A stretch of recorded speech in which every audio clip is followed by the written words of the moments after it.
Taurus, hi! Welcome to Mr. Queen PH at ito ang inyong weekly reading for March 11 to 17, 2024. This is a general reading. Just take what resonates. Watch your Sun, Moon, Rising, Venus for other messages, and thank you sa lahat ng mga sumusuporta dito sa ating channel. Just a reminder, gamitin nyo lamang ang reading na to bilang gabay. Pa-follow, like na rin ang ating Facebook at TikTok. Lahat po yan Mr. Queen PH. Like, share, subscribe para lagi kayong updated sa ating mga readings. And please check out my Shopee. Available ang mga protection and prosperity items, bracelets, zodiac sign bracelets, and many more. Link on the description. At kung kayo interesado sa private reading, tayo ay naka 30% discount. Ayan. So, pwedeng magpabook kayo. Meron tayong link sa description at sa pinned comment. Okay, Taurus, let's see. Weekly. Okay, Leo energy. Wow. You are very creative. You are in the center of attention ngayong week na to. Maaring you will be going out, no? Connecting with people. Maari ring ano ka ngayon? Very confident. Ayan. Oh, this is your energy as well. Uy. Yung confidence ninyo, nanggagaling yan mismo sa ano nyo yung sa sarili ninyo kasi alam nyo na in-improve nyo yung sarili nyo in so many ways, in so many levels. Yung iba, nagpaayos ng hair, nagpaayos ng skin, no? Any physical appearance na, pag-improve, no, ng physical appearance ninyo, or even yung styling ninyo, nagbabago rin, no? Which is very attractive para sa iba. See, look at that. Yung iba sa inyo, meron kayong Leo energy, eh. So, you are so energetic this week.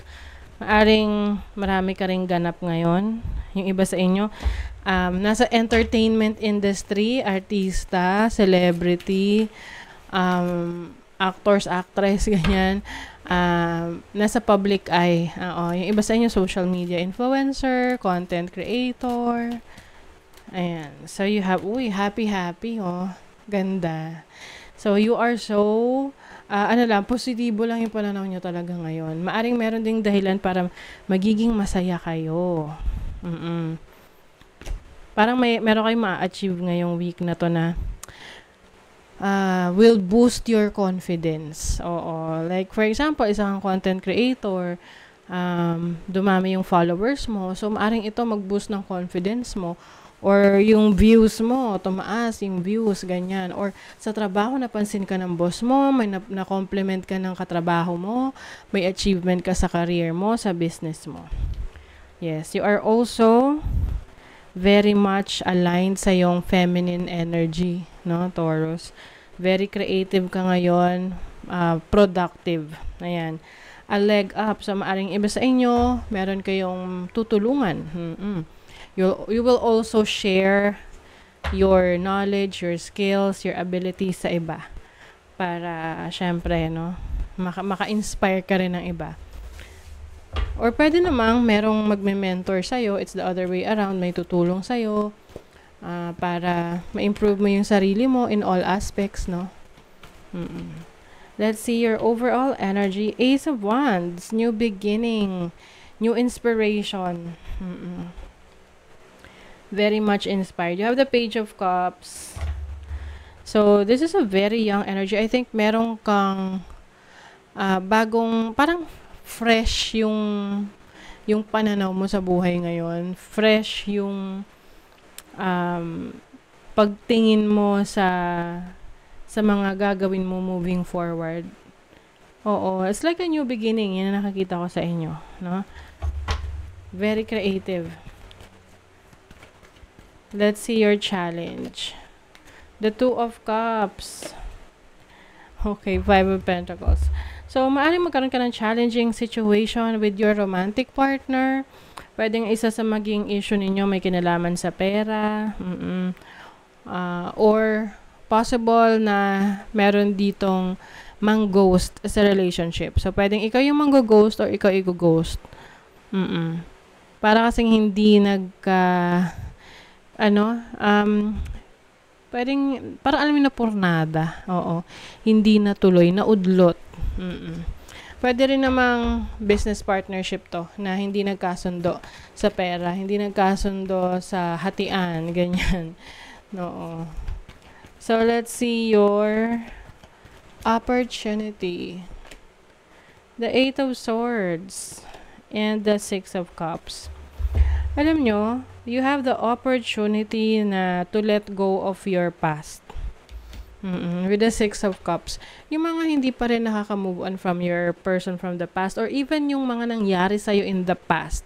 Mga traumatic situation na pumigil sa'yo para mag-evolve, magbago. Alam mo yun? So, yung iba yung tipong maaring meron kayong traumatic experience pagdating sa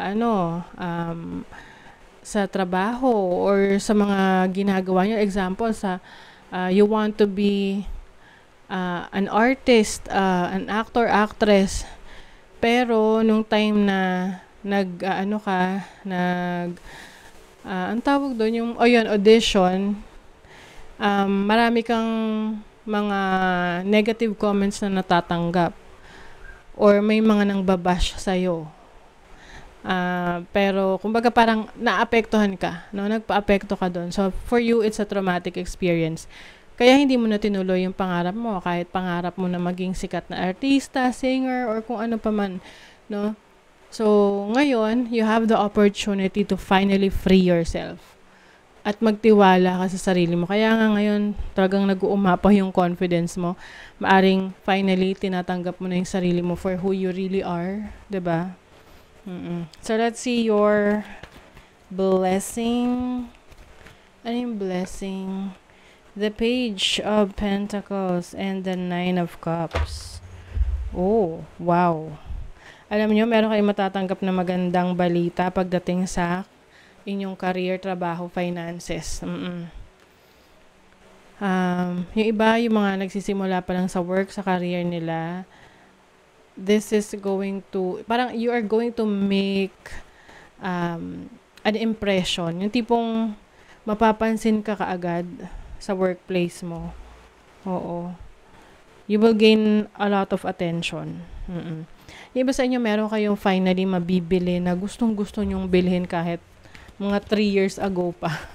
Na finally nabili mo na kasi napag-ipunan mo na or meron ka ng sapat na income for that. So, your money, career, finances, energy for Taurus. Let's see. Moon, feelings. Uy, malakas ang inyong instinct ngayon pagdating sa trabaho, career, business. Hindi pong alam mo kung ano yung makakabuti para sa'yo. Maganda yan kasi pag may mga decision making ka. You also have the Hermit. Mas gusto mo ngayon na magtrabaho on your own, dumiskarte on your own, na hindi nagpapa-apekto or nagpapa-influensya sa iba. And I think ngayon alam mo na kung ano yung gusto mong i-pursue. Sigurado ka na sa gusto mo. Sa love life naman, Capricorn energy. Yung iba sa inyo nasa isang relationship na medyo parang very strict, no? Pwedeng ang person mo masyadong feeling mo nasasakal ka na sa kanya. Ganon. You have the Ten of Pentacles. Pero, however, sa relationship, I think mas mas focus sa future, mas focus sa pera, Pwedeng you are dealing with someone na hindi ganun ka-expressive sa nararamdaman niya, pero ang love language niya is pagbibigay ng regalo. Ganon. So, tipong hindi siya mahilig magsalita, magsabi ng I love you, ganyan. Pero, tipong pag may gusto ka, bibilihin niya, ganon. May mga pa-surprise. Oo. So, very much serious yung iba sa inyo. Nasa relationship kayo na seryoso. So, Oh, superb fairy rin. Infidelity is in the air. So, pagdating sa pwedeng business partnership to na hindi totoo sa'yo or tipong hindi maganda yung kanilang intention. So, be very careful. When it comes to relationship naman, pwedeng merong temptation sa paligid. Okay? Pwedeng sa person mo, sa side niya, or sa side mo. So, be careful. Okay? So, that is your reading, Taurus. Thank you so much. Bye!